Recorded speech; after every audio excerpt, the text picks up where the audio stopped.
Alright, Assalamualaikum dan salam sejahtera kepada semua penonton, terutamanya murid-murid lah saya yakin. Okey, anda kini bersama saya Cikgu Farhan, kita akan belajar mata pelajaran pendidikan kesihatan. Alright, okey, pendidikan kesihatan, unit kita kalau semua boleh buka pada buku teks pendidikan jasmani dan pendidikan kesihatan unit 11. Tajuk besar dia jaga diri sihat emosi. Tajuk kecil dia adalah kenali diri.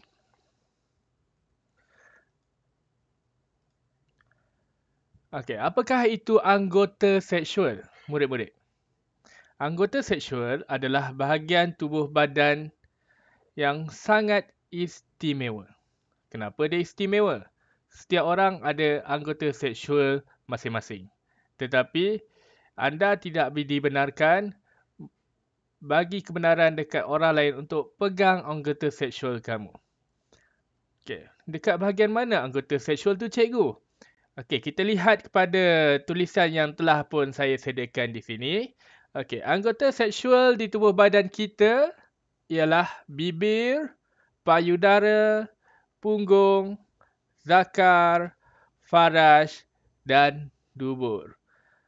Okey, kalau kita lihat dekat sini, bibir, saya ulang sekali lagi, payudara, punggung, zakar, faraj dan dubur. Kenapa dekat zakar dan faraj tu saya ada tulis lelaki dan perempuan?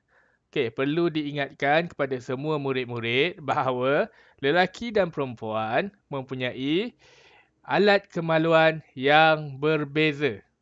Berbeza bentuk dan berbeza nama panggilan dia. Okay, bukannya dipanggil, untuk lelaki ingin saya ingatkan, bukannya dipanggil sebagai bebet ke ataupun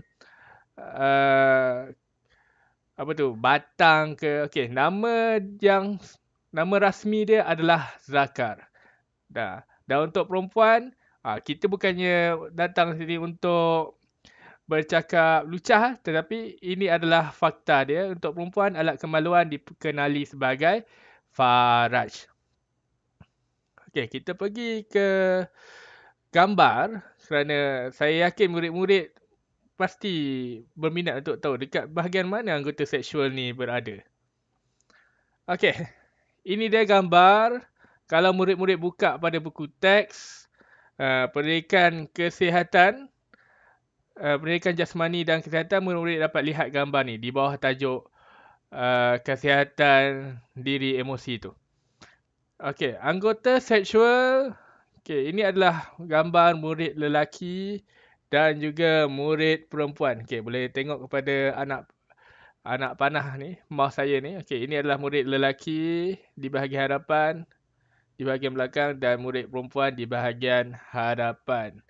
Okey, seperti yang telah pun kita pelajari sebentar tadi, bibir. Okey, di manakah bibir? Okey, murid-murid, saya minta murid-murid sambil tengok video ni sentuh bahagian bibir kamu. Pegang anggota seksual masing-masing. Jangan pegang anggota seksual orang lain. Tidak dibenarkan. Kenapa tidak dibenarkan? Nanti anda akan belajar kenapa. Teruskan bersama saya. Okey, anggota seksual yang pertama yang kita belajar tadi adalah bibir. Ini bibir lelaki. Sama je. Okey, kemudian anggota seksual yang kedua adalah payudara. Okey, payudara ni berada di bahagian dada tu. Okey, itu adalah anggota seksual untuk murid-murid, untuk kita semua. Payudara. Yang ketiga, saya nak pergi kepada dekat sini. Okey, ini adalah bahagian sulit anggota kemaluan.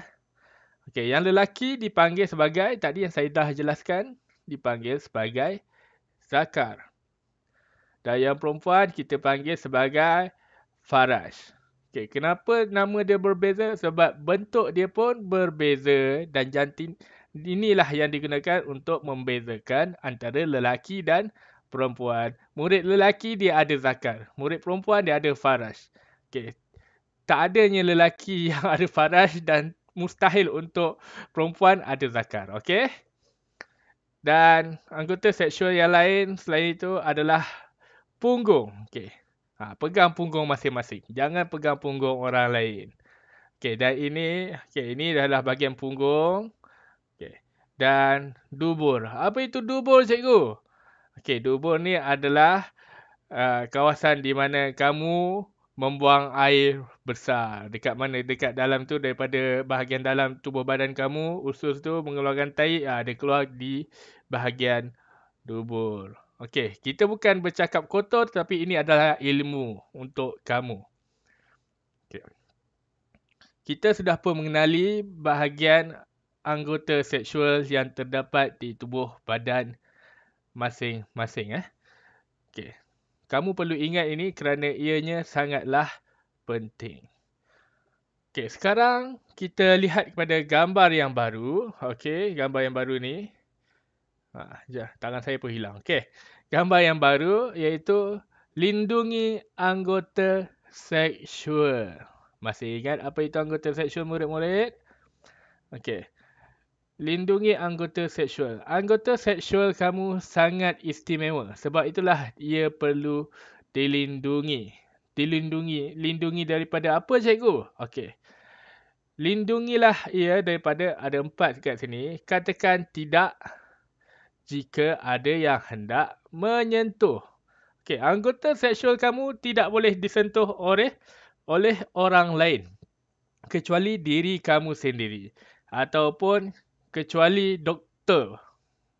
Kalau doktor tu kamu terasa sakit di bahagian anggota seksual, ayah ibu kamu bawa kamu jumpa doktor, doktor bolehlah dia sentuh mungkin untuk merawat, itu dibenarkan. Tetapi untuk orang lain, terutamanya orang yang kamu tidak kenal ataupun berlainan jantina, tidak dibenarkan menyentuh anggota seksual kamu. Faham? Okey, selain itu, katakan tidak jika ada yang hendak melihat anggota seksual kamu. Tidak boleh, ya. Jangan nanti ada orang kata, boleh tak saya nak lihat payudara kamu? Terutamanya pada murid perempuan. Tak boleh. Tidak dibenarkan sama sekali untuk kamu bagi orang lain lihat anggota seksual kamu. Begitu juga dengan lelaki. Kadang-kadang ada perempuan ni datang dekat murid-murid lelaki, boleh tak saya nak tengok zakar kamu? Alat kemaluan kamu. Boleh tak? Tidak boleh. Jangan bagi tengok. Zaman sekarang ni zaman dah bukan perempuan saja bahaya, lelaki pun bahaya juga. Berada dalam situasi yang bahaya juga. Jadi kena sama-sama jaga diri sendiri. Okay? Jangan bagi orang sentuh, jangan bagi orang lihat. Dan yang paling penting, jangan bagi orang lain rakam atau memfoto. Memfoto ni maksudnya ambil gambar. Contohnya dia ambil telefon dia ni, dia ambil telefon, dia nak rakam, ambil gambar ataupun rakam video. Jangan bagi. Anggota seksual perlulah kamu lindungi. Okey? Macam mana nak lindungi dia? Jangan bagi orang sentuh, jangan bagi orang lihat, jangan bagi orang rakam ataupun ambil gambar. Yang terakhir, jangan bagi orang lain memaksa menyentuh. Katakan tidak jika ada yang hendak memaksa menyentuh. Maksa sentuh maksudnya dia menggunakan kekerasan ataupun tanpa kerelaan kamu, dia nak ambil tangan kamu untuk sentuh dia punya alat anggota seksual. Okey? Dia ambil tangan kamu, dia ambil tangan kamu, dia untuk sentuh bahagian anggota seksual dia tu. Tidak boleh. Orang lain tidak boleh sentuh anggota seksual kamu dan kamu juga jangan sentuh anggota seksual orang lain. Walaupun dia paksa. Ataupun walaupun dia kata sentuhlah, nanti saya bagi duit ke, saya bagi gula-gula ke. Jangan sama sekali. Ingat tu. Alright, kita sudah pun belajar anggota seksual. Tadi ada berapa? 1, 2, 3, 4, 5, 6. Okay, ini lokasi dia. Okay, dan cara melindungi anggota seksual. Sekarang kita akan pergi ke... Okay, ini adalah aktiviti untuk murid-murid. Tadi kamu dah tengok dah gambar. Saya dah tunjukkan gambar. Sekarang ini adalah masa untuk latihan untuk kamu. Murid-murid, sila tunjukkan sendiri. Okey, ini bahagian apa ni? Okey, saya bagi peluang untuk murid untuk jawab. Okey, ini adalah bahagian bibir. Okey, bagus. Yang betul bagus. Okey, ini di bahagian di ruang yang kosong ini anak panah tunjuk dekat sini. Ini adalah bahagian apa murid-murid? Saya macam terngiang-ngiang. Okey, ini adalah bahagian payudara. Okey. Sekarang kita lihat okey. Ruang kosong ni menunjuk di bahagian belakang lelaki ni. Sama juga di bahagian sini. Okey. Apa dia? Jawapan dia. Okey, 1, 2, 3. Okey, jawapan dia adalah punggung, ya. Okey, dan yang terakhir, belum yang terakhir lagi. Ini adalah alat kemaluan lelaki dan perempuan. Okey, ini dikenali sebagai apa dia murid-murid? Murid lelaki, Okey, ini dipanggil sebagai zakar dan kawasan ini yang perempuan dipanggil sebagai faraj. Okey, saya harap murid-murid faham dengan penjelasan yang telah pun saya berikan. Itulah sahaja untuk pembelajaran kita pada hari ini, iaitu kenali diri, anggota seksual dan cara untuk menjaga anggota seksual. Okey, itu saja daripada saya. Saya harap murid-murid akan dapat sesuatu daripada video yang ditunjukkan ini. Okey. Dan jangan lupa kepada murid-murid ataupun kepada semua yang melihat untuk terus memberikan sokongan kepada saya dalam membuat video pembelajaran ini. Okay, jangan lupa untuk like, share ataupun subscribe saya punya akaun Facebook. Okay, ribuan terima kasih diucapkan atas semua sokongan yang telah pun anda berikan. Okay, Assalamualaikum warahmatullahi wabarakatuh dan salam sejahtera.